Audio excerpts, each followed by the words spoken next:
से मोहब्बत के साथ रहें, लेकिन किसी शिर्क के काम में हम सपोर्ट नहीं कर सकते। यही शरीयत की तालीम है। इसलिए दिवाली की मिठाई के बारे में कुछ उलमा ने सॉफ्ट कॉर्नर दिखाया है कि खाया जा सकता है अगर उस पर पूजा पाठ नहीं हुई है, लेकिन ज्यादा बेहतर यही है कि चूंकि वो शिर्क के त्योहार का एक सिंबल है, हमें परहेज करना चाहिए। तो ये दूसरी चीज हो गई। पहली चीज क्या थी? अल्लाह की लानत उस इंसान के ऊपर जो अपने बाप के ऊपर लानत करे। दूसरी चीज, अल्लाह की लानत उस इंसान के ऊपर जो गैरुल्लाह के नाम पर जानवर ज़बा करे। और तीसरी चीज, लान अल्लाहु मन आवा मुहदिसन, अल्लाह की लानत तो किसी ऐसे इंसान के ऊपर जो किसी बिदाती को पनाह दे। दीन के अंदर नया काम निकालने वाले को अपने घर में पनाह दे। जब घर में पनाह नहीं दे सकते, मोबाइल में कैसे पनाह दे सकते? एक साहब ने मेरे पास वीडियो भेजा, मौलवी साहब जरा ये वीडियो सुनिए किसका है, बड़ा अच्छा वीडियो लग रहा है। मैंने देखा वीडियो ऐसे इंसान का तो जो सहाबा को गाली देता है। मैंने कहा वीडियो डिलीट कर। जितनी भी अच्छी बात हो जो मेरे नबी के सहाबा को बुरा भला कहता है, मैं उसकी बातों को अपने जूते की नोक पर रखता हूं। मैंने कहा वीडियो डिलीट कर, इस वीडियो को कहीं शेयर मत कर। जब बिदाती को घर में पनाह देना जायज नहीं, तो मोबाइल में और स्टेटस में पनाह देना कैसे जायज होगा? इसलिए किसी ऐसे आलिम को, अभी कल मेरी तकरीर थी, कहां पे थी कल? सदलपुर में। वहां कलकत्ता से एक साहब तकरीर करने के लिए आए थे। मौजू रिवायत, मनगढ़ंत रिवायत बयान कर रहे हैं। मैंने तकरीर में कहा, अहले हदीस के स्टेज पर ऐसे लोगों को मत बुलाओ मेरे भाई। क्या हो गया है हमारी कौम को? अभी एक जलसे में मैंने सुना ऐसे मुकर्रिर को बुलाया जा रहा है जिसके बाकायदा यूट्यूब के ऊपर भजन मौजूद है, जो गैरुल्लाह के लिए भजन गाता है और गैरुल्लाह के लिए जो है अल्लाह के अलावा दूसरों की तारीफ में वो लंबे लंबे कसीदे पढ़ता है और कुफरिया बातें करता है। उसको आज हमारी जमात अहले हदीस के और शेरशाबादी के स्टेज पर बुलाया जाता है। ये शर्म की बात नहीं मेरे भाई। अकीदा भी कोई चीज होती है, ईमान भी कोई चीज होती है। हमारे स्टेज का एक वकार है, एक सम्मान है, एक डिग्निटी है, एक पहचान है, एक आइडेंटिटी है। उसको बर्बाद मत करो मेरे भाई। जिसकी भी लच्छेदार बातें हैं और जिसके कभी आपने नाम सुन लिया, उसको बुलाने मत लगो। पता लगाओ वो आलिम है कि नहीं, वो अहले हदीस है कि नहीं, उसका अकीदा सही है कि नहीं। जब बिदाती को पनाह देना जायज नहीं है, तो बिदाती को अपने मोबाइल में भी पनाह देना जायज है। चौथी चीज, वलान अल्लाहु मन गय्यर मनारल अर्ज़ी, और अल्लाह ताला की लानत उस इंसान के ऊपर जो जमीन के निशानों को मिटा दे, जो अपने खेत के निशान को मिटा करके पड़ोसी के खेत पर नाजायज कब्जा कर ले, अपनी जमीन के कागजात में हेर फेर करके अपने भाई की जमीन पर नाजायज कब्जा कर ले, जमीन के निशानात को मिटा ले, उस इंसान के ऊपर अल्लाह की लानत हो। अच्छा, मुझे एक बात समझ नहीं आती, किसी की जमीन हड़प कर आप क्या लेके जाएंगे मेरे भाई? मान लो आपने किसी की जमीन नाजायज तरीके से हड़प ली, आपको तो जाना है 2 गज जमीन में ना, उससे ज्यादा तो नहीं मिलेगी आपको। अब वो जमीन आपकी औलाद, आपके बच्चे फायदा उठाएंगे। आप खुद भी गुनहगार हुए, आपके बच्चे भी गुनहगार होंगे, और आपको मिलने वाली भी चीज नहीं है, आप तो कब्र ही में जाएंगे। ऐसी जमीन जायदाद के लालच का क्या करना है मेरे भाई? इसीलिए अल्लाह के नबी फरमाते हैं, मैं एक इंसान हूं, मेरे पास लोग जमीनों जायदाद का मसला लेकर के आते, हो सकता है कि किसी की चिकनी चुपड़ी बात को सुन करके मैं उसके हक में फैसला कर दूं। ऐ मेरे साहबा, कान खोल करके सुन लो, अगर मैंने गलत फैसला कर दिया और जो हकदार नहीं था उसको मैंने दूसरे की जमीन दे दी, तो कान खोल करके सुन लो, फ़इन्नमा अक़तउ लहू क़ितअतम मिनन नार, मैं जमीन का टुकड़ा नहीं दे रहा हूं, मैं जहन्नम की आग का टुकड़ा दे रहा हूं। इसलिए वो जमीन लेने वाला कान खोल करके सुन ले। मेरे भाइयों, सब ठाट पड़ा रह जाएगा जब लाद चलेगा बंजारा। किसी की जमीन जायदाद नाजायज तरीके से मत हड़पो। आज अफसोस की बात है, कचहरियों में, अदालतों में सबसे ज्यादा केस अगर मिलेगा मुसलमान का मिलेगा। कोई भाई की जमीन पर कब्जा करके बैठा है, कोई बहन का हक मार के बैठा है, कोई बेटी का हक मार के बैठा है। मेरे भाई, ऐसा न करो, अल्लाह के नबी ने लानत की। और आगे बढ़िए, लानत का हकदार बनाने वाला दूसरा काम, अल्लाह के प्यारे नबी फरमाते हैं लान अल्लाहु आकिल रिबा व मुकिलहु व कातिबहु व शाहिदैहि। अल्लाह की लानत हो सूद खाने वाले पर, सूद खिलाने वाले पर, सूद की गवाही देने वाले पर और सूद को लिखने वाले पर। और आपने आगे ये भी फरमाया वहुम सवा, सबके सब बराबर हैं, खाने वाला भी बराबर, खिलाने वाला भी बराबर, सूद लिखने वाला भी बराबर और सूद की गवाही देने वाला भी बराबर। आज ये काम भी बड़े धड़ल्ले से हो रहा है। कोई बंधन लोन चल रहा है साहब, औरतों को लोन दिया जा रहा है। बैंक वाला आता है, मर्दों को किनारे करके पहले औरतों से बात करता है, तुम्हें लोन चाहिए। पहले से बीवी बेचारी उसको उसके शौहर ने सिखाया, बोल देना हाँ चाहिए। 1-2 लाख रुपए का लोन बड़ी आसानी से मिल जाता है, हर महीने ब्याज भरा जा रहा है। मेरे भाई ये मसला आपको किसने बता दिया कि ब्याज का सिर्फ लेना हराम है? अल्लाह के नबी फरमाते हैं ब्याज खाने वाले पर भी अल्लाह की लानत और ब्याज खिलाने वाले पर भी अल्लाह की लानत। और एक बात और सुन लो, ब्याज खाने के बाद अगर आप नमाज पढ़ रहे हैं, हज भी कर रहे हैं, उम्रा भी कर रहे हैं, इस बात का डर है कहीं हमारी इबादतें हमारे मुंह पर मार ना दी जाए। सूद ब्याज खाने वाले की इबादतें उसके मुंह पर मार ना दी जाए। इसलिए कि अल्लाह के नबी ने बड़े सख्त अल्फाज में फरमाया है कि सूद और ब्याज के 70 से ज्यादा दर्जे हैं, जिसमें सबसे हल्का दर्जा यह है अन यज़नी अर्रजुलु बि उम्मिही, इंसान अपनी सगी मां के साथ ज़िना करे। कोई सोच नहीं सकता, कोई तसव्वुर नहीं कर सकता कि अपनी मां के साथ जिना करे। सूद खाने वाला अपनी मां के साथ जिना करने से ज्यादा खतरनाक काम कर रहा है। और कुरान तो यहां तक कहता है सूद खाने वालों के बारे में फ़इल्लम तफ़अलू फ़अज़नु बिहर्बिम मिनल्लाहि व रसूलिही। अगर तुम ब्याज खाना नहीं छोड़ते, अगर तुम सूद का लेन देन नहीं छोड़ते तो अल्लाह से जंग करने के लिए तैयार हो जाओ। तुम्हारे अंदर ताकत है, तुम्हारे अंदर हिम्मत है तो अल्लाह से लड़ाई करके दिखा दो। अल्लाह से कौन मेरे भाइयों लड़ाई कर सकता है? इसलिए सूद का लेन देन बिल्कुल बंद कर दो। अब ये एक अलग मसला है। हम हिंदुस्तान में रहते हैं, पूरा हमारा कारोबार बैंकिंग सिस्टम पर है। बैंक में हमारा सेविंग अकाउंट खुला है, हर क्वार्टर पर, हर 4 महीने पर हमारे बैंक में इंटरेस्ट आता है। तो क्या मसला है भाई? कोई मसला नहीं है। बैंक की पासबुक को अपडेट करो, चेक करो मेरे पास कितनी इंटरेस्ट आ रहा है, कितना ब्याज आ रहा है। जो साल में ब्याज आ रहा है उस ब्याज को आप बैंक से निकाल लो, किसी गरीब को, किसी बीमार को, किसी जरूरतमंद को दे दो। इसलिए नहीं कि सवाब मिलेगा, इसलिए ताकि वो पैसा इस्तेमाल हो जाए। बैंक उसको इस्तेमाल ना करे, आप भी उसको इस्तेमाल नहीं करेंगे, किसी जरूरतमंद को दे देंगे बस अपनी जान छुड़ाने के लिए। ये बिल्कुल सिंपल तरीका है। बाकी किसी और तरीके से इंटरेस्ट और ब्याज से फायदा उठाने की कोशिश मत करो, ये बहुत बड़ा गुनाह है। आगे बढ़ते हैं। तीसरी चीज, लानत का हकदार बनाने वाली तीसरी चीज, हजरत अब्दुल्लाह बिन मसऊद फरमाते हैं लानल्लाहुल वाशिमाति वल मुस्तौशिमाति वल मुतनम्मिसाति वल मुतफल्लिजात। अल्लाह की लानत हो ऐसी औरतों के ऊपर जो टैटू बनवाती है, ऐसी औरतों के ऊपर जो टैटू बनाती हैं और ऐसी औरतों के ऊपर जो टैटू बनवाती हैं। टैटू बनवाना हराम है, मर्द बनवाए तब भी हराम, औरत बनवाए तब भी हराम। आजकल बड़ा रिवाज चला है, शौहर बीवी के नाम का टैटू बनवा रहा है, बीवी शौहर के नाम का टैटू बनवा रही है। हराम है टैटू बनवाना। अल्लाह के नबी ने कहा गुदना गुदवाने वाले पर और टैटू बनवाने वाले पर अल्लाह की लानत। वल मुतनम्मिसात, और अपने आईब्रो के बालों को नोचने वाली और अपने आईब्रो के बालों को छोटा करने वाली औरतों के ऊपर भी अल्लाह की लानत हो।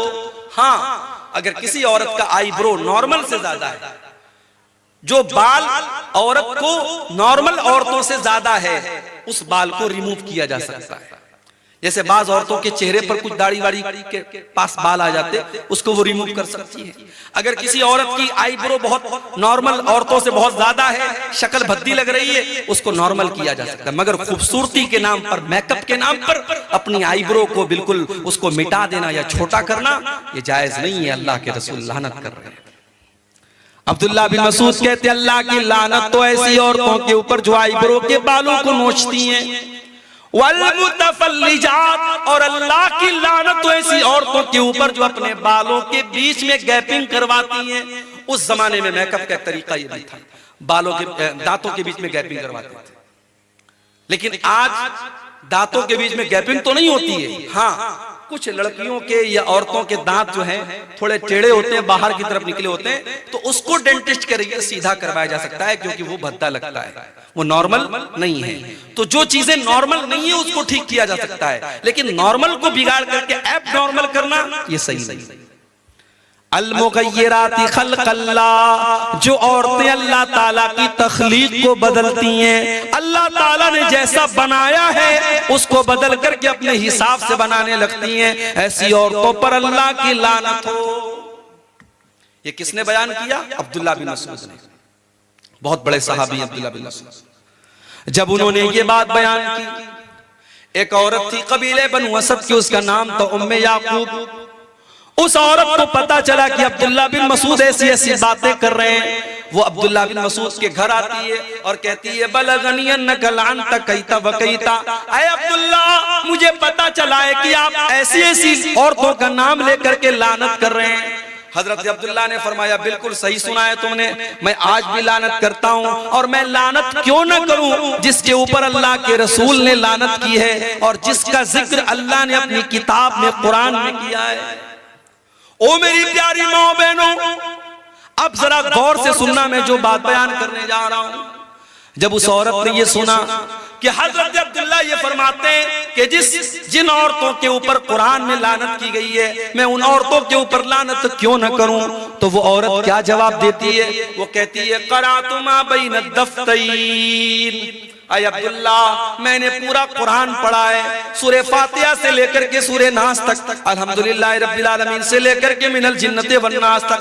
अय अब्दुल्लाह मैंने पूरा कुरान पढ़ा है, लेकिन पूरे कुरान में मुझे कहीं पर ऐसी औरतों का जिक्र नहीं मिला। आप ये कहां से बयान कर रहे हैं? इससे पता ये चला कि वो औरत कुरान की हाफिजा थी। आज बहुत मुश्किल है, लड़कियां आमतौर से हाफिजा नहीं बन पाती हैं, और बहुत सारी लड़कियां हाफिजा बनती हैं मदरसे में, तो जब शादी होती है ससुराल में जाती हैं, अपने किचन का काम करने में, बच्चों को पालने में मगन हो जाती है, कुरान याद करके भूल जाती है। वो औरत कुरान की हाफिजा थी, कुरान की आलिमा थी। आज हमारी लड़कियां कहां हैं, हमारी बेटियां कहां हैं? कल मैंने सदलपुर के जलसे में कहा था, आज सोनबरसा में भी कह रहा हूं, हमारी शेरशाबादी कौम में मदरसे माशाअल्लाह बहुत सारे खुले हैं, मगर सारे लोग अपनी बच्चियों को मदरसे में नहीं पढ़ाते। बहुत सारे लोग अपने बच्चियों को स्कूल में पढ़ाते, कॉलेज में पढ़ाते हैं, और सही है, जायज है, हराम तो नहीं है, पढ़ा सकते हैं, जरूरी नहीं कि हर आदमी अपनी बच्ची को मदरसे में डाले। मगर जो लड़की आपकी स्कूल में जा रही है, कॉलेज में जा रही है, मुझे बस एक सवाल का जवाब दे दो, उस लड़की को दीन कौन सिखाएगा? वो लड़की किसी हाफिज जी के पास जाकर के कुरान पढ़ लेगी तो उससे दीन तो नहीं सीखेगी। दीन कहां सीखेगी वो? मुझे लोगों ने बताया कि हमारे इलाके में ईदैन की नमाज में औरतों का इंतजाम नहीं होता, ईदगाह में औरतों का इंतजाम नहीं होता। मस्जिदों में मैंने देखा 90% मस्जिदों में जुमा की नमाज में औरतों का इंतजाम नहीं है। आपकी औरतें दीन कहां सीखेंगी मेरे भाई? जलसे में सीखेंगी? जलसे में दीन कम सीखती है, मार्केटिंग ज्यादा करती है। पिंडाल के नीचे औरतें कम मिलेगी, बाजार में दुकानों पर ज्यादा मिलेंगी। जलसे में तो इंटरटेनमेंट ज्यादा होता है, मनोरंजन ज्यादा होता है, दीन कम लोग सीखते हैं। इसलिए मैं बड़े साफ अल्फाज में कहता हूं, अगर अपनी कौम की बेटियों को बचाना है, हर मस्जिद में जहां जुमा की नमाज होती है, आप कदम आगे बढ़ाइए और औरतों का इंतजाम कीजिए। अल्लाह ने अगर एक फ्लोर बनाने की ताकत दी है, थोड़ी हिम्मत करो। और मैं जानता हूं सीमांचल का ये इलाका पिछड़ा इलाका माना जाता है, मगर जब जो खर्च करने पर आते हैं, 6-6 लाख रुपए के जलसे में पिंडाल बनते हैं। अभी कहीं प्रोग्राम होने वाला है, सुना है कि 6 लाख का वहां पिंडाल बन रहा है। अभी कल कब्रिस्तान का चंदा हो रहा था सदलपुर में, लोगों ने बताया कि पूरे गांव में कोई घर ऐसा नहीं जहां से हमने कम से कम 5,000 रुपए चंदा ना लिया हो। जब काम करने पर इंसान तय कर लेता है कि मुझे ये काम करना है, तो बहुत सारे रास्ते निकाल लेता है। हर जुमा की मस्जिद में औरतों का इंतजाम होना चाहिए। आपके घर की औरतें जब जुमा के खुतबे में जाएंगी, साल में 52 जुमा का खुतबा होता है। जब जुमा के 52 तकरीरें वो सुनेंगी, इंशाअल्लाह वो दीन की समझ उनके अंदर पैदा होगी और बहुत सारे फितने खत्म हो जाएंगे मेरे भाई। इसी तरीके से ईदगाह में और ईद की नमाज में भी आप औरतों का इंतजाम कीजिए, पर्दे का बीच में इंतजाम कीजिए, पिंडाल लगवाइए, कुछ भी कीजिए, मगर आप औरतों का इंतजाम कीजिए। अगर नहीं करते हैं तो बंद कर दीजिए अपने आप को अहले हदीस कहना। अहले हदीस सिर्फ आमीन जोर से बोलने वाले का नाम नहीं है। अहले हदीस सिर्फ सीने पर हाथ मारने वाले का नाम नहीं है। अहले हदीस उसको कहते हैं जो कुरान और हदीस पर चलने वाला हो। अगर आपकी औरतें ईदैन की नमाज में उनके लिए आपने इंतजाम नहीं किया है, अल्लाह के आपको जवाब देना पड़ेगा, आपने क्यों इंतजाम नहीं किया है। वो औरत, उसका नाम उम्मे याकूब था, उसने कहा अब्दुल्ला, मैंने तो पूरा कुरान पढ़ा है, पूरे कुरान में मैंने कहीं पर भी उन औरतों का तस्करा नहीं पाया जिन औरतों का नाम ले लेकर के आप लानत कर रहे हैं। हजरत अब्दुल्ला ने फरमाया, अगर तूने ढंग से कुरान पढ़ा होता तो जरूर तुझे मिल जाता। क्या तूने कुरान के अंदर ये आयत नहीं पढ़ी, वमा आताकुमुर रसूल फखुजुहु वमा नहाकुम अन्हु फंतहु। मेरा नबी तुमको जो दे दे ले लो और मेरा नबी जिससे मना कर दे रुक जाओ। ऐ खातून, मेरे नबी ने ऐसी औरतों का नाम लेकर के लानत की है। जब मेरे नबी ने लानत की है तो समझो अल्लाह ने लानत की है, क्योंकि अल्लाह कह रहा है मेरा नबी जो दे दे ले लो, मेरा नबी जिससे मना कर दे रुक जाओ। कहती है हाँ, अब आपकी बात समझ में आई। उसके बाद वो औरत कहती है, अय अब्दुल्ला, मुझे पता चला है आपके घर की औरतें भी टैटू बनवाती हैं, मुझे पता चला है आपके घर की औरतें भी आईब्रो सेट करवाती हैं। हजरत अब्दुल्ला ने कहा, जाओ मेरे घर की अगर किसी औरत का तुम्हें ये अमल मिल जाए तो आकर के मुझे बताओ। वो औरत घर में जाती है। पता ये भी चला नबी के दौर में तकरीर करने वाले का अपना अमल भी तकरीर के मुताबिक होता था। आज अल्लाह माफ फरमाए, बातें बहुत बड़ी बड़ी हैं, मगर जब अंदर झांक के देखो तो पता लगता है कि सिर्फ बातें ही बातें हैं, अमल बड़ा कमजोर है। हजरत अब्दुल्ला ने चैलेंज देकर के, जाओ अगर मेरी कोई बीवी अगर ये काम करते हुए पाई गई, मैं अपने साथ उसको नहीं रखूंगा। औरत अंदर से आती है, कहती है माफी चाहती हूँ, माजरत चाहती हूँ, आपके घर के बारे में गलत रिपोर्ट मिली थी। कहा अगर मेरी कोई बीवी ऐसा काम करती ना तो मैं उसको अपने निकाह में बाकी न रखता, फिर वो अब्दुल्ला की बीवी ना होती, मैं अपने घर में ऐसी औरत को नहीं रख सकता था। तो मेरे भाइयों, मेरी माँ और बहनों, ये तीसरा काम है जिसके करने वाले पर अल्लाह के रसूल ने लानत की है। जो औरतें गुदना गुदवाती हैं, टैटू बनवाती हैं या आईब्रो सेट करती हैं, ऐसी औरतों पर भी अल्लाह के रसूल ने लानत की है। और आगे बढ़िए, नंबर 4, तस्वीर बनाने वाले के ऊपर भी अल्लाह के रसूल ने लानत की है। आपने फरमाया लान अल्लाहुल मुसव्विर, अल्लाह की लानत तो तस्वीर बनाने वालों के ऊपर। आपने ये भी फरमाया कि क़यामत के दिन सबसे दर्दनाक अज़ाब तस्वीर बनाने वालों को होगा। युज़ाहिऊन खल्क़ल्लाह, क्योंकि तस्वीर बनाने वाले अल्लाह की तख्लीक का मुकाबला करते हैं। अब यहाँ पे सवाल पैदा हुआ, अब्दुल गफ्फार साहब, अगर तस्वीर बनाना हराम है, आप खुद सेल्फी क्यों लेते हैं? आपके साथ नौजवान सेल्फी ले रहा है, आप सेल्फी लेने की इजाजत क्यों देते हैं? तो भाई ये मसला भी समझ लो कि कैमरे की तस्वीरों के बारे में उलमा का इख्तिलाफ है। कुछ उलमा तो कहते हैं कि जब तस्वीर का नाम आ गया तो कैमरे की तस्वीर भी उसके अंदर शामिल है, वो भी हराम है। लेकिन बहुत सारे उलमा का ये कहना है कि कैमरे की तस्वीर वो तस्वीर नहीं है जिसका हदीस के अंदर जिक्र किया गया है, क्योंकि हदीस में कहा गया कि तस्वीर बनाने वाला अल्लाह की तख्लीक का मुकाबला करता है। जैसे अल्लाह ने हमारे हाथ बनाए, अल्लाह ने हमारे पैर बनाए, तो पेंटिंग बनाने वाला जब पेंटिंग बनाता है तो वो हाथ भी बनाता है, वो पैर भी बनाता है, वो चेहरा भी बनाता है, वो नाक भी बनाता है। फोटो खींचने वाला तो कोई काम नहीं करता, वो तो कैमरे को क्लिक करता है और फोटो खींच लेता है। तो कैमरे के अंदर जो फोटो आता है वो दर हकीकत एक शैडो है, एक अक्स है, वो तस्वीर नहीं है जिसके ऊपर हदीस में लानत की गई है। बहरहाल ये उलमा की एक बड़ी जमात का फतवा है, इसलिए कैमरे की तस्वीर के बारे में गुंजाइश है। और हमारे जो भाई हमारे साथ सेल्फी लेते हैं तो हम इसलिए इजाजत दे देते कि चलो भाई, आज के जमाने में लोग फिल्मी हीरो को अपना हीरो मानते हैं, कोई क्रिकेटरों को अपना हीरो मानता है। अगर हमारा नौजवान अपने उलमा को अपना हीरो मानता है और अपने दीन का काम करने वाले दुआत के साथ वो सेल्फी लेने को अपने लिए शौक की चीज समझता है तो हम बहुत सख्ती नहीं करते हैं। लेकिन फिर भी तस्वीरों के मामले में हमें एहतियात करनी चाहिए। और अपनी बहनों से कहना चाहूंगा, आपका तस्वीर लेकर के उस तस्वीर को कहीं पर भी शेयर करना ये बिल्कुल सही नहीं है। हमारी बहुत सारी मुसलमान बहनें वो अपने स्टेटस पर अपनी तस्वीर लगाती हैं। नया कपड़ा पहना, जल्दी से इंस्टाग्राम पे फोटो डाल दिया, फेसबुक पर फोटो डाल दिया।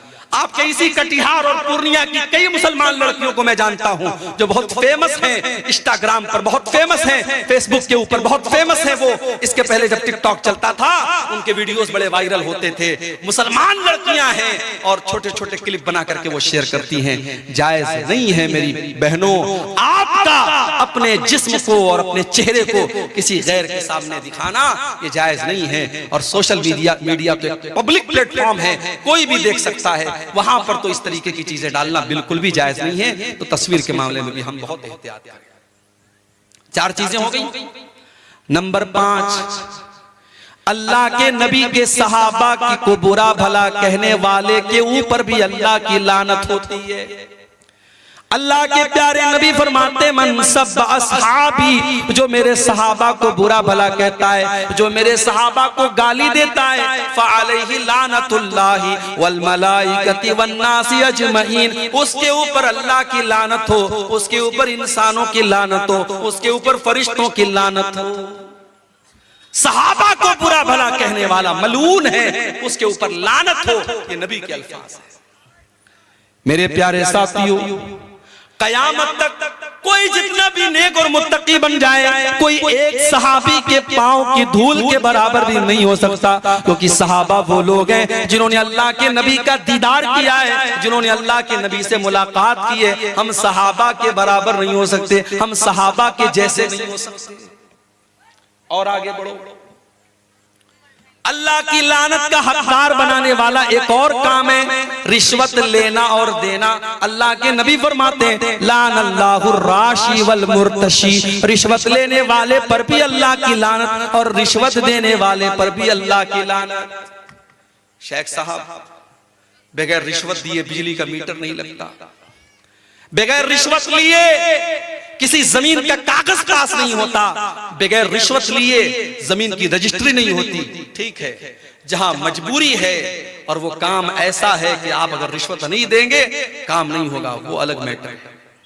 लेकिन अपने फायदे के लिए रिश्वत देना और अपनी आसानी के लिए रिश्वत देना, वो काम बगैर रिश्वत दिए हो सकता था, फिर भी रिश्वत दे के अपना काम जल्दी से करा लेना, ये गलत है। मदरसों में नौकरियां हो रही हैं, वहां पर भी रिश्वतें चल रही हैं। और एक इंसान हकदार है, उसके पास डिग्री है, इल्म है, सब कुछ है, 5 लाख रुपया मदरसे की कमेटी को नहीं देगा, मदरसे वाले उसको नहीं रखेंगे। और इसने अगर नहीं दिया, मदरसे वाले ऐसे इंसान को रखेंगे जो 5 लाख रुपया दे दे, चाहे वो अंगूठा छाप ही क्यों ना हो, फर्जी डिग्री लेके आया हो, तब भी उसको रख लेंगे। उलमा ने यह भी लिखा है, जहां ये हालात पैदा हो जाएं और आपको पता हो अगर हमने यहां रिश्वत नहीं दी, हमने पैसा नहीं दिया, तो यहां एक हकदार का हक मारा जाएगा और एक नालायक आदमी उस ओहदे पर और उस चीज पर काबिज हो जाएगा। वहां मजबूरी की वजह से, चूंकि रिश्वत दे कोई शौक से नहीं देता है, लेना ये शौक हो सकता है, लेने वाला इख्तियार से लेता है, देने वाला हमेशा मजबूरी में देता है। तो रिश्वत देने वाला ऐसी मजबूरी के केस में उसकी अल्लाह ताला क्या उसको छूट मिल सकती है, मगर आम हालात में मसला यही है, रिश्वत लेने वाला और रिश्वत देने वाला दोनों के बारे में अल्लाह के नबी ने लानत का लफ्ज़ इस्तेमाल किया। और आगे बढ़िए, शराब पीने वाले के ऊपर भी अल्लाह के नबी ने लानत की, और सिर्फ शराब पीने वाले पर नहीं, आपने फरमाया शराब जिस फल से बनती है उस फल से रस निकालने वाले पर भी अल्लाह की लानत, और जो इंसान उस रस को निचोड़ रहा है, उस फल में से, उस अंगूर में से रस को निकाल रहा है, और जो अपने बर्तन में निकलवा रहा है, दोनों के ऊपर अल्लाह की लानत। और इसी तरीके से आपने फरमाया वह बाइहा, शराब के बेचने वाले पर भी अल्लाह की लानत, वह हामिलहा, शराब का बर्तन उठाने वाले पर भी अल्लाह की लानत, वल महमूलत इलैहि, और शराब का बर्तन जिसके पास लेके जाया जा रहा है उसके ऊपर भी अल्लाह की लानत, वल मुश्तरी लहा, और शराब खरीदने वाले के ऊपर भी अल्लाह की लानत, वल मुश्तरात लहू, और जिसके लिए शराब खरीदी जा रही है उसके ऊपर भी अल्लाह की लानत। बड़े बड़े 5 स्टार होटलों में शराब भी परोसी जा रही है और कोल्ड ड्रिंक भी परोसी जा रही है। मैं कहता हूं ऐसे होटलों में जाना ही नहीं चाहिए। बनारस में बहुत बड़ा होटल है, ताज होटल, बनारस का सबसे बड़ा होटल है। मुझे लोगों ने बताया वहां सुअर का गोश्त भी मिलता है, बकरे का गोश्त भी मिलता है। मैंने कहा यार, जब सुअर का गोश्त और बकरे का गोश्त दोनों मिलता है तो जाहिर है किचन तो एक है, बर्तन तो एक है, पकाने वाला उसी बर्तन में मटन पका रहा है और उसी बर्तन में पोर्क पका रहा है। मैंने कहा अल्लाह की कसम, मैं कभी किसी ऐसे होटल में खाने को पसंद नहीं खाना चाहिए मेरे भाई। शराब का मामला बहुत खतरनाक है। कभी बाहर में कहीं घूमने फिरने जाता हूं अगर और किसी होटल में गया और सिर्फ शराब की बोतल नजर आ गई तो वहीं से तबीयत में कराहियत आ जाती है, वहां से हम निकल जाते। नहीं, नेपाल एक मर्तबा गया, नेपाल में तो लोग बताते पानी कम शराब ज्यादा बिकती है। हर होटल में शराब नजर आ रहा था, परेशान हो गया। बड़ी मुश्किल से एक होटल मिला, एक इंडियन का होटल था, जैन का होटल था, वो बिल्कुल प्योर वेज होटल था और उसके बाहर लिखा था हमारे यहाँ शराब नहीं मिलती है। हम लोग दोस्त लोग थे, हम लोगों ने उस होटल में जाके खाना खाया। परहेज करना चाहिए मेरे भाई, बचना चाहिए। शराब पीना ही हराम नहीं है, शराब में किसी तरीके का सपोर्ट करना यह भी हराम है। और आगे बढ़िए, नंबर 8, अल्लाह की लानत का हकदार बनाने वाला 8वां काम, लान अल्लाहुल मुतशब्बिहीन बिर्रिजालि मिनन निसा, अल्लाह की लानत तो ऐसी औरतों के ऊपर जो मर्दों की नकल करती हैं। वलान अल्लाहुल मुतशब्बिहाति मिनन निसाई बिर्रिजाल, और अल्लाह की लानत तो ऐसे मर्दों के ऊपर जो औरतों की नकल करते हैं। औरतें हैं, पैंट और टी शर्ट पहन रही हैं, पैंट और शर्ट पहन रही हैं, टाइट कपड़े पहन रही हैं, ये मर्दों की मुशाबाहत नहीं है। छोटे छोटे बाल कटवा के ऐसा लग रहा है कोई मर्द जा रहा है।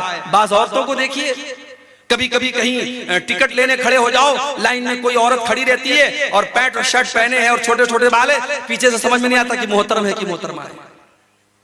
आदमी कंफ्यूज हो जाता है कि ये आदमी है कि औरत है। ऐसी औरतों पर लानत की अल्लाह के रसूल ने, और ऐसे मर्दों के ऊपर भी अल्लाह की लानत हो जिनको बस लिपस्टिक लगाना बाकी है। हिजड़े तो ऐसे ही बन गए, दाढ़ी वाड़ी तो बिल्कुल साफ है, और बाल भी माशाल्लाह बाज लड़कों के देखो तो काफी बड़े बड़े रहते हैं। आजकल बाल 2 टाइप के चलते हैं, एक बिल्कुल लेडीज कट बाल और एक सुअर कट बाल जो आधा टकला रहता है आधा बाल रहता है, वो भी हराम है याद।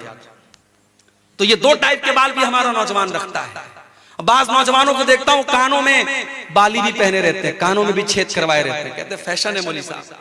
सोने की चैन भी गले में डाला हुआ, फैशन है मौली साहब। अभी ये फैशन आया है, कल लिपस्टिक का फैशन आएगा, लिपस्टिक भी लगाएगा ये। परसों फैशन आएगा नेल पॉलिश लगाओ, ये नेल पॉलिश भी लगाएगा। अल्लाह की लानत हो ऐसे मर्दों के ऊपर जो औरतों की मुशाबहत इख्तियार करते हैं, जो औरतों की तरह बातचीत करते हैं। और बाज लड़कों के अंदर मैंने देखा, बचपन से अगर वालिदैन कंट्रोल नहीं करते, औरतों के अंदाज में बातचीत करते हैं, तो बड़े होने के बाद औरतों जैसी सिफात पैदा हो जाती है। मर्द को मर्द ही रहना चाहिए मेरे भाई, उसके अंदाज और उसको कपड़े। बात हमारे रिश्तेदारों में हमने एक जगह देखा, एक लड़की थी, बचपन से उसको उसके वालिदैन लड़के का कपड़ा पहनाते थे। आज वो लड़की 20 साल की हो गई, माँ बाप चाहते हैं लड़की शलवार समीज पहने, लड़की औरतों का कपड़ा पहने, मगर बचपन से उसको लड़कों का कपड़ा पहनाया है। आज 20 साल की लड़की होगी, आज भी वो लड़कों का कपड़ा पहनती है, तो ये जायज नहीं है मेरे भाई, अल्लाह के नबी ने लानत की है। और आगे बढ़िए, जो बीवी अपने शौहर का हक अदा ना करे, शौहर की जिस्मानी ख्वाहिश को पूरा करने से इनकार कर दे बिना किसी मजबूरी हो अलग बात है, बीवी बीमार है या कोई नेचुरल प्रॉब्लम है अलग बात है, बगैर किसी मजबूरी के शौहर की जिस्मानी ख्वाहिश को पूरा न करने वाली औरत के ऊपर भी अल्लाह की लानत होती है। बुखारी और मुस्लिम के अल्फाज हैं। अल्लाह के प्यारे हबीब सल्लल्लाहु अलैहि वसल्लम फरमाते हैं, इज़ा दअर रजुलु इम्रातहु इला फिराशी, जब इंसान अपनी बीवी को अपने बिस्तर पर बुलाए, फअबत, तो औरत इनकार कर दे, फबात वहुवा गज़बान अलैहा, और शौहर इस हाल में रात गुजारे कि बीवी से नाराज है। अगर शौहर उसी तरीके से रात गुजार दे, लानत हल मलाइकतु हत्ता तुस्बिया, तो सुबह तक फरिश्ते लानत करते रहते हैं ऐसी औरत के ऊपर। लेकिन ये बात याद रखो, इस्लाम में वन वे ट्रैफिक नहीं है। अगर औरत के ऊपर ये फर्ज है कि वो मर्द के इमोशंस और जज्बात का ख्याल रखे, तो मर्द को भी चाहिए कि वो औरत के जज्बात का ख्याल रखे। ये निकाह है भाई साहब, ये कोई जबरदस्ती का सौदा नहीं है। शौहर बीवी के जज्बात का ख्याल रखे, बीवी शौहर के जज्बात का ख्याल रखे। बीवी को मशीन न समझा जाए, बीवी को बच्चा पैदा करने वाली मशीन न समझा जाए, और बीवी के साथ जानवरों जैसा सलूक न किया जाए। ये बात भी याद रखी जाए। अगर बीवी को हम ये चाहते हैं वो हमारे लिए बेहतरीन कपड़ा पहने, खुशबू लगाए, सजे संवरे, तो भाई साहब जरा आप भी अपनी अदाओं पर गौर कीजिए। आप तो एक्सपेक्ट करते अपनी बीवी से कि वो मेरे लिए खूब मेकअप करे, सजे संवरे, और आप वही बिल्कुल बदशक्ल होकर के, बाल बिल्कुल परागंदा हैं और बदबू से अटे हुए हैं, पसीने से अटे हुए हैं, और उस हालत में अगर इंसान अपनी बीवी के पास जाता है तो ये भी गलत है। हजरत अब्दुल्लाह इब्न अब्बास कहते हैं कि जिस तरीके से मेरी बीवी मेरे लिए सजती और संवरती है, मैं अपनी बीवी के लिए सजता और संवरता हूं। तो बीवी शौहर का हक अदा करे, शौहर बीवी का हक अदा करे। अल्लाह के रसूल ने ऐसी औरत के ऊपर लानत की है जो शौहर का हक अदा न करे। और आगे बढ़िए, गैर फित्री तरीके से अल्लाह के बनाए हुए निजाम के तरीके के खिलाफ अगर कोई अपनी बीवी के साथ अपनी ख्वाहिश पूरी करता है, उसके ऊपर भी अल्लाह के नबी ने लानत की है। मलऊन मन अतमरातहु फी दुबुरिहा, अल्लाह के नबी फरमाते हैं जो इंसान अपनी बीवी के साथ गलत तरीके से, गैर फित्री तरीके से, जो नेचुरल तरीका है, जो अल्लाह ताला ने निजाम बनाया है मर्द औरत के दरमियान मुलाकात का, उस निजाम के खिलाफ अगर जाता है, गलत तरीके से गंदे वीडियोस को देखने के बाद उस तरीके से अपनी बीवी के साथ वो काम करने की कोशिश करता है, ऐसे शौहर के ऊपर अल्लाह के नबी ने लानत फरमाई। मलऊन मन अतमरातहु फी दुबुरिहा, जो औरत के साथ गैर फित्री तरीके से सोहबत करता है, उस इंसान के ऊपर भी अल्लाह की लानत। बहुत खोल खोल करके अल्फाज बयान करने की जरूरत नहीं है, आप होशियार समझदार हैं, समझ लीजिए। आज चूंकि हमारे नौजवानों में एक क्रेज है इंटरनेट पर गंदे वीडियोस देखने का, उसकी वजह से बहुत सारे लोग नाजायज और गलत और हराम जो तरीके हैं मियां बीवी से मुलाकात के, वो अपनाते हैं। याद रखो मेरे भाई, ये हराम और नाजायज है और अल्लाह की लानत को का हकदार बनाने वाला काम है। और आगे बढ़िए, नंबर 11, अल्लाह की लानत का हकदार बनाने वाला 11वां काम, किसी कब्र के ऊपर सजदा करना या किसी कब्र के ऊपर मस्जिद बना लेना। कलियाचक में एक मस्जिद है, अहले हदीस की मस्जिद है, वहां बाकायदा मस्जिद के अंदर कब्र है, कब्र मस्जिद के अंदर है और नमाज हो रही थी, मैं गया, मुझसे इमाम साहब ने धीरे से कहा, मौलवी साहब यहाँ कब्र है, आप थोड़ा सा तकरीर में बोल दीजिएगा। बहुत सारे उलमा यहाँ बोल के गए लेकिन इस्लाह नहीं। मैं गया, मैंने खुलेआम तकरीर में कहा ये हराम है और आपकी नमाज खतरे में पड़ रही है, आपकी नमाज कबूल नहीं होगी अगर आप मस्जिद के अंदर से इस कब्र को नहीं निकालेंगे। बहरहाल अल्लाह ताला ने तौफीक दी उन लोगों को। बाद में जब मैं गया तो लोगों ने बताया कि उस कब्र को वहां से निकाल के उन्होंने मस्जिद के कैंपस से बाहर कर दिया। जरूरत पड़ने पर कब्र को ट्रांसफर किया जा सकता है। अगर मान लीजिए किसी ऐसी जगह कब्र है कि वहां कब्र होना मुनासिब नहीं है, तो कब्र के अंदर जो मुर्दे की हड्डियां वगैरह हैं उनको एहतराम के साथ किसी कपड़े में रख करके दूसरे कब्रिस्तान में दफन की जा सकती है जरूरत पड़ने पर।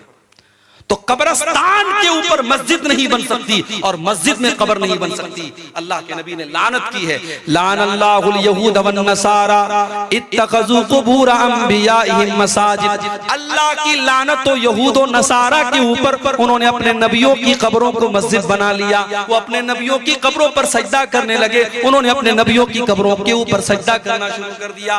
अल्लाह के नबी ने दुआ भी की थी, अल्लाहुम्मा ला तजअल कब्री वसनन युबद, अल्लाह तू मेरी कब्र को बुत न बनने देना, आय अल्लाह मेरी कब्र को तू बुत न बना देना, जिसकी इबादत की जाए, जिस पर सजदा किया जाए, जिसकी पूजा पाठ की जाए, आय अल्लाह तू मेरी कब्र पर ये सब काम न होने देना। और आज अल्लाह का शुक्र है, दुनिया की बहुत सारी ताकतें लगी हुई हैं, अल्लाह हिफाजत करे सऊदी अरब की हुकूमत की। आज अगर ये हुकूमत ना होती तो शायद जो मंजर हम अजमेर में देखते हैं, जो मंजर हम हिंदुस्तान में बुजुर्गों की कब्रों पर देखते हैं, शायद उससे कहीं ज्यादा खतरनाक मंजर मदीने का होता और नबी की कब्र पे सजदे हो रहे होते। वहां 24 घंटे पुलिस के लोग खड़े हैं, सिक्योरिटी के लोग खड़े हैं, और अगर कोई किसी भी तरीके का शिरकिया काम करने की कोशिश करता है, सिक्योरिटी के लोग फौरन उसको वहां से भगा देते हैं, निकाल देते हैं। तो मेरे भाइयों, कब्र के ऊपर मस्जिद बनाना या कब्र के ऊपर सजदा करना, यह भी अल्लाह की लानत का हकदार बनाने वाला काम है। नंबर 12,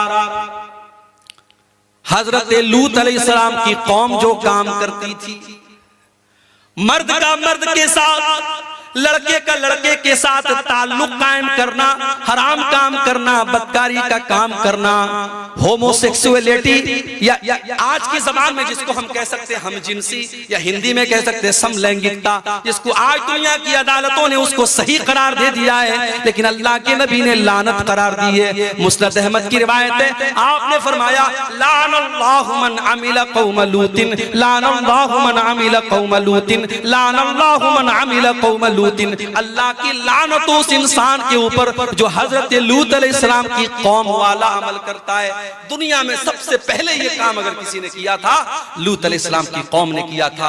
और जब हजरत लूत ने उनको समझाया था तो ये कहा था कि तुम इस गुनाह की शुरुआत कर रहे हो, आज तक दुनिया में ये गुनाह किसी ने नहीं किया जो गुनाह तुम कर रहे हो। अल्लाह ने तुम्हारे लिए औरतों को बनाया है, तुम्हारे लिए अल्लाह ने जायज तरीका बनाया है, तुम नाजायज तरीका अपना रहे हो।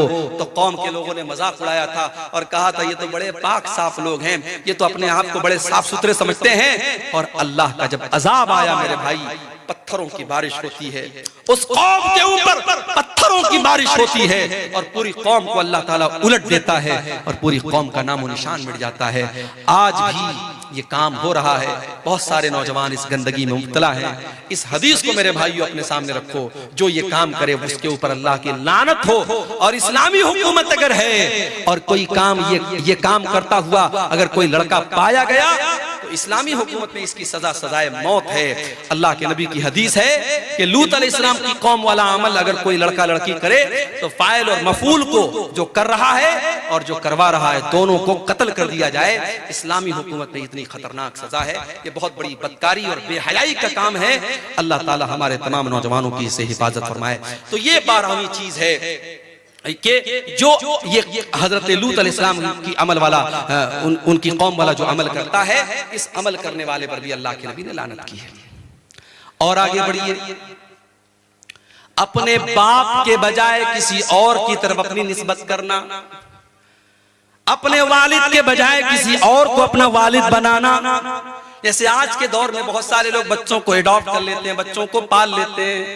अब बच्चे का बाप कोई और है, लेकिन जो इंसान पालता है, जो परवरिश करता है, उसी इंसान का नाम उसके नाम के साथ जुड़ जाता है। बाप का नाम था अब्दुल्ला, लेकिन पालने वाले का नाम मोहम्मद था, तो ये अपने बाप की जगह मोहम्मद का नाम लिखता, अब्दुल्ला का नाम नहीं लिखता है। ये इतना खतरनाक काम है। अल्लाह के नबी फरमाते मन इद्दा इला गैरि अबीही, जो अपने बाप के बजाय किसी और का नाम अपने बाप के नाम की जगह जोड़े, वमन तवल्ला मिन गैरि मवालिही, और जो गुलाम अपने मालिक के बजाय किसी और को अपना मालिक करार दे, फ़अलैहि लानतुल्लाहि वल मलाइकति वन नासि अजमईन, तो ऐसे इंसान के ऊपर अल्लाह की लानत हो, फरिश्तों की लानत हो और तमाम लोगों की लानत हो। तमाम लोगों की लानत हो उस इंसान के ऊपर जो अपने ओरिजिनल बाप की जगह किसी और को अपना बाप करार दे। इसीलिए बड़ी सख्ती है। अगर आप बच्चे को एडॉप्ट करते हैं तो उलमा का फतवा मौजूद है और कुरान की आयतें मौजूद हैं कि उसकी वल्दियत की जगह आप ओरिजिनल बाप का नाम लिखेंगे। अब हमारे यहाँ बड़ा मसला है, आप आधार कार्ड बनवाएंगे, उस पे ओरिजिनल बाप का नाम चढ़वाएंगे तो मसला पैदा होगा। तो आधार कार्ड वगैरह में मजबूरी के तौर पर आप अपना नाम जोड़ सकते हैं, मगर जहां इस्लामी पॉइंट ऑफ व्यू से जरूरत पड़ेगी, मिसाल के तौर पर निकाह के टाइम या मिसाल के तौर पर कोई गवाही के टाइम, तो वहां वल्दियत में जो ओरिजिनल बाप है उसी का नाम दिया जाएगा। पालने वाला, परवरिश करने वाला वो बाप नहीं हो सकता है।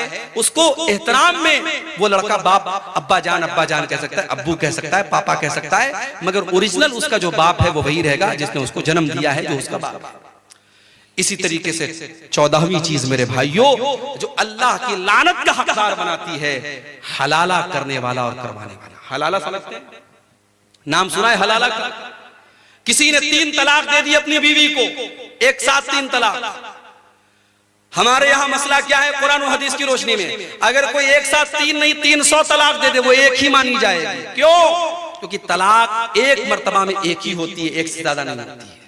तलाक का एक प्रोसेस है। अगर किसी ने अपनी बीवी को तलाक दिया है तो अब 3 महीने तक वो दूसरी तलाक नहीं दे सकता। 3 महीने तक वो दूसरी तलाक दे ही नहीं सकता। अगर 3 महीने के अंदर वो दूसरी तलाक देगा तो वो दूसरी नहीं मानी जाएगी। एक तलाक देगा इंसान, अब 3 महीने का टाइम है। अगर 3 महीने के अंदर रुजू कर लिया, अच्छी बात है, रुजू कर लिया, बीवी बीवी रहेगी। अगर 3 महीना गुजर गया और रुजू नहीं किया तो निकाह खत्म हो गया, नया निकाह होगा, नया मेहर होगा, फिर आइंदा कभी जिंदगी में झगड़ा होगा और तलाक देगा, वो दूसरी तलाक होगी। यहाँ सारा सिस्टम गड़बड़ कर दिया, तलाक तलाक तलाक। गुस्से में बीवी को तलाक तलाक बोल दिया। अब अपने मौलवी साहब के पास गया, मौलवी साहब ने कहा हलाला कराना पड़ेगा, हलाला कराना पड़ेगा। और हलाला का तरीका क्या है? एक रात के लिए तुम्हारी बीवी किसी से शादी करेगी, एक रात तक वो साथ में रहेगा और अगले दिन वो तलाक दे देगा, फिर औरत इद्दत गुजारेगी, फिर तुम उससे शादी कर लेना। ये कितनी खुल्लम खुल्ला, कितनी बड़ी बेगैरती और बेहयाई और ज़िनाकारी है। और आज पूरी दुनिया में इस्लाम की इमेज को खराब करने का काम किया है। कितनी फिल्में बनी है इसके ऊपर, कितनी वेब सीरीज बनी है इसके ऊपर। हलाला इतना गंदा काम है मेरे भाइयों। अल्लाह के नबी ने फरमाया, लानल्लाहुल मुहल्लिल वल मुहल्लल लहू। हलाला करने वाले पर और हलाला करवाने वाले पर, दोनों के ऊपर अल्लाह की लानत हो। और एक और हदीस में अल्लाह के नबी ने फरमाया कि क्या मैं तुमको ऐसे इंसान के बारे में न बताऊं जो किराए का सांड होता है? सहाबा ने कहा, अल्लाह के नबी, किराए का सांड कौन होता है? आपने फरमाया, जो हलाला करवाता है। हलाला करवाने वाला अपनी बीवी को किसी गैर के बिस्तर पर भेजने वाला, और वो इंसान किराए का सांड होता है जो ये काम करता है। तो हलाला करने वाला भी और हलाला करवाने वाला भी, दोनों पर अल्लाह की लानत। और आखिरी चीज जो बयान करके हम बात खत्म करेंगे मेरे भाइयों, जिस इंसान के ऊपर अल्लाह के नबी ने लानत की है, मेरी माँ और बहनों आपसे कहना चाहता हूँ, अल्लाह के नबी ने फरमाया, लानल्लाहु ज़व्वारातिल क़ुबूर। अल्लाह की लानत तो ऐसी औरतों के ऊपर जो कब्रों की बहुत ज्यादा ज़ियारत करती हैं। कभी कभार इबरत के तौर पर अगर औरतें कब्रिस्तान चली जाएं, अपनी माँ की कब्र पे, अपने बाप की कब्र पे, अलग बात है, लेकिन बहुत ज्यादा कब्रिस्तान पे जाने वाली और कब्रों की जियारत करने वाली औरतों के ऊपर अल्लाह के नबी ने लानत की है। आपने फरमाया, लानल्लाहु ज़व्वारातिल क़ुबूर। कब्रों की बहुत ज्यादा जियारत करने वाली औरतों के ऊपर अल्लाह की लानत हो। आज हिंदुस्तान में कितनी हमारी मुसलमान बहनें हैं, उन पर फतवा है मस्जिद में नहीं जा सकती। मुझे याद है इसी बिहार में गया एक जगह है, गया के एक मौलाना साहब से इंतकाल हो गया, अल्लाह माफ करे। उन्होंने एक तकरीर में कहा था, अहले हदीसो, बड़ा शौक है तुम्हें अपनी औरतों को मस्जिद में भेजने का ना, जरा एक दिन हमारी मस्जिद में भेज दो, 9 महीने के बाद रिजल्ट आ जाएगा। एक इंसान, एक आलिम तकरीर कर रहा है और मिंबर पर और स्टेज पर बैठकर के इतनी गंदी और घिनौनी बात कर रहा है। मेरे भाइयों, क्या तसव्वुर किया जा सकता है कि मस्जिद में कोई इतना गंदा काम करेगा? अहले हदीसों ने अगर अपनी मस्जिदों में औरतों के लिए अलग से इंतजाम किया है तो इस कौम ने हमेशा मजाक उड़ाया और इस तरीके से गंदी गंदी बातें कही। मगर आज जब पूरे हिंदुस्तान में लाखों की तादाद में मुसलमान औरतें जब मुर्तद होने लगी और इस्लाम को छोड़ करके दूसरे मजहब में जाने लगी और बाप दादा की नाक कटवाने लगी, तब धीरे धीरे कुछ फतवे आने लगे, कुछ जुबानें खुलने लगी और दिल्ली से फतवा आया और कहां से फतवा आया कि हाँ साहब, औरतों को भी मस्जिद में भेजना चाहिए, पर्दे का इंतजाम हो तो औरतें जा सकती हैं। अब फतवे में थोड़ी नरमी आई है। हम तो हमेशा से कहते चले आए कि अपनी औरतों को मस्जिद में भेजो। मेरे भाई, तुमने मस्जिद में तो नहीं भेजा, अजमेर की दरगाह पर औरतों की भीड़ मौजूद है, कचौचा की दरगाह पर औरतों की भीड़ मौजूद है। जितने कब्रें और जितने बुजुर्गों के मजार हैं पूरे हिंदुस्तान में आप चले जाइए, वहां मर्दों से ज्यादा आपको औरतें मिल जाएंगी। मुंबई चले जाओ, हाजी अली की दरगाह समंदर के बीच में मौजूद है, आप चले जाओ, मर्द आपको कम मिलेंगे, औरतें ज्यादा मिलेंगी। मेरे नबी ने लानत की है ऐसी औरतों पर जो कब्रिस्तान बहुत ज्यादा जाती हैं। कभी कभार इबरत के तौर पे चली जाएं अलग बात है, मगर इन दरगाहों पर, इन कब्रों पर, इन मजारों पर कोई इबरत के लिए नहीं जाता है। वहां अय्याशी होती है, वहां शिर्क होता है, वहां हरामखोरी होती है। मेरे भाइयों, हमारी औरतों को इस चीज से बचना चाहिए और हमें अपनी औरतों को इससे बचाना है।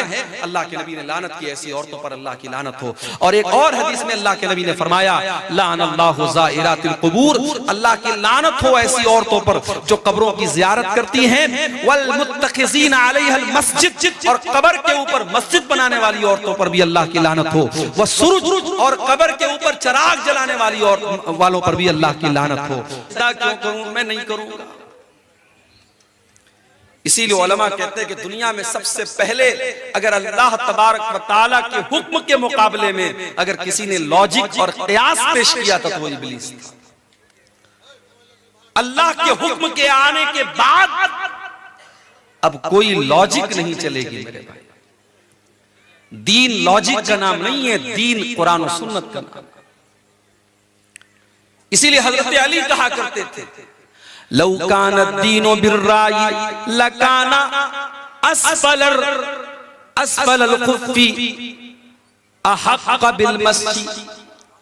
हजरत अली कहते हैं अगर दीन की बुनियाद लॉजिक पर होती, अगर दीन की बुनियाद अकल के ऊपर होती तो मोजे पर जब हम मसा करते हैं तो मोजे के निचले हिस्से पर मसा करते, ऊपर न करते।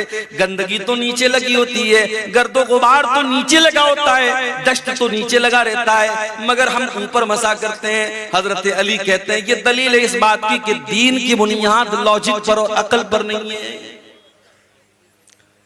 दीन अकल, अल्लाह और उसके रसूल के हुक्म के आने के बाद अब अकल नहीं चलाना है। सबसे पहले अगर अकल चलाई थी तो इब्लीस ने चलाई। कब मैं क्यों सजदा करूं आदम के आगे? मैं आग से पैदा हूं, आदम मिट्टी से पैदा है, मैं नहीं कर सकता। क़ाल फ़ख़्रुज मिन्हा फ़इन्नका रजीम। अल्लाह तबारक व तआला फरमाता है, ऐ इब्लीस जब तूने मेरा हुक्म नहीं माना तो निकल जा तू जन्नत से, और तू निकल जा फरिश्तों के पास से, और तू निकल जा मेरी रहमत से। आज के बाद तू शैतान रजीम बन गया, तू शैतान मरदूद बन गया। जब भी दुनिया तेरा नाम लेगी तो शैतान रजीम कहेगी, शैतान मरदूद कहेगी। व इन्ना अलैका लानती व इन्ना अलैका लानती इला यौमिद्दीन। और इब्लीस अब कयामत तक तेरे ऊपर मेरी लानत बरसती रहेगी, तू मेरी रहमतों से दूर रहेगा। अब कयामत तक तू मेरी रहमत का हकदार नहीं बन सकता, तू हमेशा हमेशा के लिए मेरी रहमतों से दूर हो गया। तो लानत का मतलब होता है अल्लाह की रहमत से दूर होना। अब यहां एक मसला और समझ लीजिए, शरीयत में गुनाह दो टाइप के होते हैं, एक होते हैं छोटे मोटे गुनाह और एक होते हैं बड़े गुनाह। छोटे मोटे गुनाह को क्या कहा जाता है? सगीरा। और बड़े गुनाहों को क्या कहा जाता है? कबीरा। अब कबीरा गुनाह की पहचान क्या है? बहुत सारी पहचान है। उसमें एक पहचान ये है कि जिस गुनाह का नाम लेकर के लानत की गई हो, कुरान में हदीस में जिस गुनाह के बारे में ये कहा गया हो इसके करने वाले पर अल्लाह की लानत, तो समझ जाओ कि वो गुनाह कबीरा है, वो बहुत बड़ा गुनाह है। और जब तक हम तौबा नहीं करेंगे वो माफ होने वाला नहीं। इतनी बात समझ में आ गई। अब एक बात और समझ लो, लानत किसी खास इंसान के ऊपर नहीं कर सकते, लानत किसी बुरे काम पर कर सकते हैं। मिसाल के तौर पर जो नमाज ना पढ़े उसके ऊपर अल्लाह की लानत, जो शराब पिए उसके ऊपर अल्लाह की लानत, जो झूठ बोले उसके ऊपर अल्लाह की लानत। इस तरीके से हम जनरल अंदाज में, कॉमन अंदाज में हम लानत कर सकते हैं, मगर किसी इंसान को टारगेट करके कोई नमाज नहीं पढ़ता, हम उससे जाकर कहें तू नमाज नहीं पढ़ता, तेरे ऊपर अल्लाह की लानत हो। कोई जुआ खेलता है, कोई शराब पीता है, हम उससे जाकर के कहें कि तू शराब पीता है, तू जुआ खेलता है, तेरे ऊपर अल्लाह की लानत, तो ये जायज नहीं है, ये सही नहीं है। किसी एक इंसान को टारगेट करके आप लानत नहीं कर सकते। लानत हम आम अंदाज में, एक जनरल अंदाज में, कॉमन अंदाज में हम कर सकते हैं। अच्छा, किसी चीज को लानत नहीं कर सकते। एक मर्तबा एक सहाबी जा रहे थे, रास्ते से बहुत तेज हवा चल रही थी। अब जब हवा बहुत तेज चली तो उनकी चादर उनके कंधे से गिर गई। उन्होंने हवा के ऊपर लानत भेजी, कहा लानत तो इस हवा के ऊपर, इसके चक्कर में मेरी चादर गिर गई। अल्लाह के नबी के कानों में सहाबी के जुमले पड़ गए। कहा ला तलानहा, ऐ मेरे सहाबी तुम हवा के ऊपर लानत मत भेजो, तुम हवा के ऊपर लानत मत करो। फ़इन्नहा मामूरतुन, हवा अपने मन से नहीं चलती है, हवा तो अल्लाह ताला के हुक्म से चला करती है। ऐ मेरे सहाबी, एक हवा के ऊपर भी तुम्हें लानत करने का अधिकार नहीं है। अगर तुमने किसी के ऊपर लानत की और वो चीज लानत के लायक नहीं है, तो लानत लौट करके तुम्हारे पास आ जाएगी। तो किसी को हम लानत नहीं कर सकते, किसी इंसान को, किसी चीज को टारगेट करके लानत नहीं कर सकते। बुरे अमल के ऊपर हम लानत कर सकते हैं। अब आज की मेरी तकरीर का जो टॉपिक है, हम ऐसी कुछ चीजें देखेंगे, कुछ